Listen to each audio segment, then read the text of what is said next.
যে ব্যক্তি 5 জায়গায় দুনিয়াবি কথা বলবে তার 40 বছরের সওয়াব নষ্ট হয়ে যাবে। আমি আবার স্পষ্ট করছি, who will talk in 5 places about the subject of personal subject, তার 40 বছরের ইবাদতের সওয়াব নষ্ট হয়ে যাবে যাবে যাবে। 5 জায়গা কোনটা? 1 নম্বর আল মসজিদ, মসজিদের ভিতরে।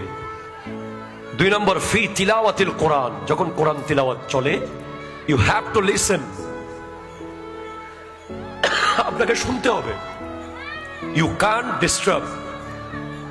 3 ফি মজলিসিল উলামা, আলেম উলামার মজলিসে।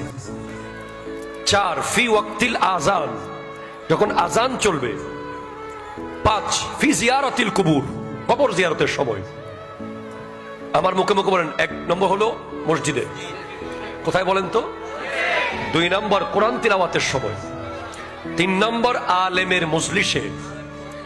4 নম্বর হলো আযানের সময়। 5 নম্বর হলো কবর জিয়ারতের সময়। এই 5 জায়গায় আপনি দুনিয়াবি সবকিছু বন্ধ করতে হবে। এটাকে আপনাকে এটা নবী আদেশ দিয়েছেন, নবী।